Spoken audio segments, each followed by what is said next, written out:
Well, let's start by going back to the beginning of the design process.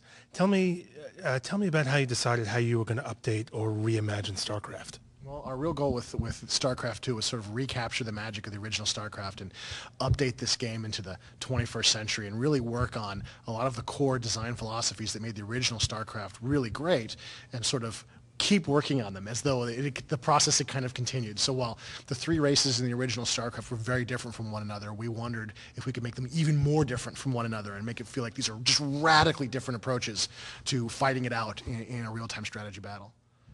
Well, StarCraft, the original game, is still really popular. After 10 years, people are still playing it. It's practically a national sport in South Korea.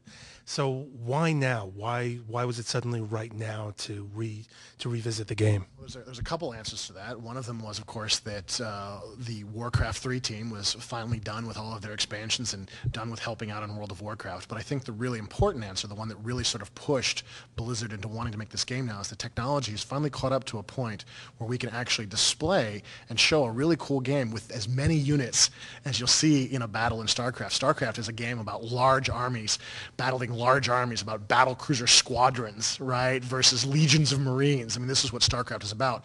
And for the longest time, the 3D technology hasn't quite been there to allow the scale of StarCraft to really be shown on the PC. And so it's finally arrived, and we're very excited about it. With the technology available to do all of these units on screen, one of the key decisions that you made based on the version that's being shown here at BlizzCon is the decision to remove the 12 unit control cap. That must have made dramatic changes to the game's strategy and the way that it played.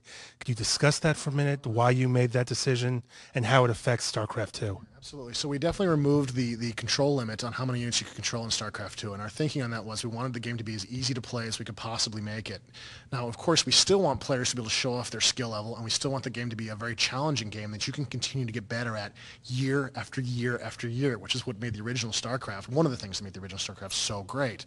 So we've definitely removed that cap. We've made the interface to use in that way and in a number of other ways as well. You can rally point your peons directly to the resources. There's lots of innovations in the interface that make the interface easier for people to use. At the same time, all of our unit designs are set up so that anybody can just use them with a simple attack move command and something useful will happen.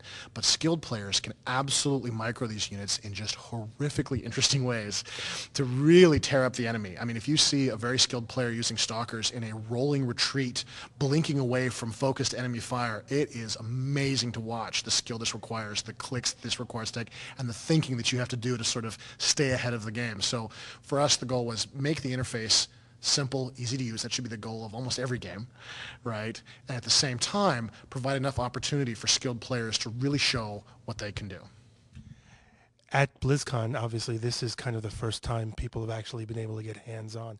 And you've certainly got any number of fanatical players, both from North America and Europe, and certainly South, and certainly Korea and the rest of Asia. While wandering around, if you've had the opportunity, have you seen anything that made you say, wow, that was incredible, I didn't know my game could do that?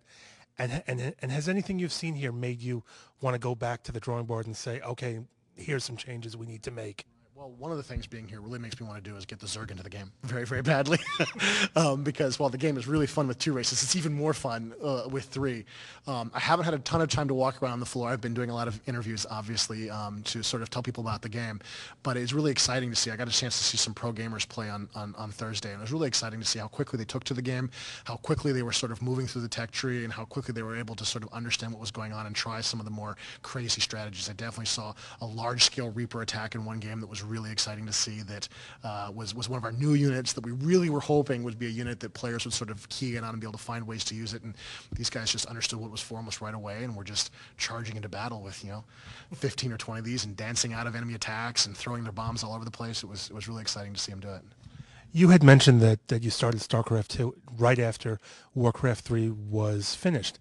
One of the things that I and many other gamers have noticed is that the Warcraft and StarCraft designs and universes have kind of diverged in terms of strategic bias, if you will. How did the development of Warcraft 3 influence StarCraft, and have you made any decision in terms of stuff you would like to have brought over from Warcraft 3 and stuff that you definitely want to make different?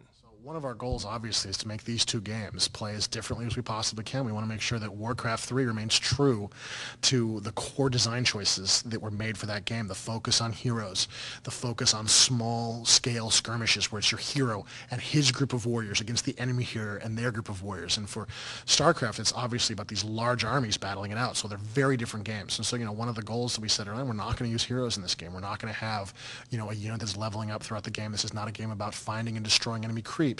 This is a game about large armies, sometimes scattered all over the map, fighting in different locations simultaneously, if you can manage it, right? Having your core base, but also having expansions that are very important to your economy.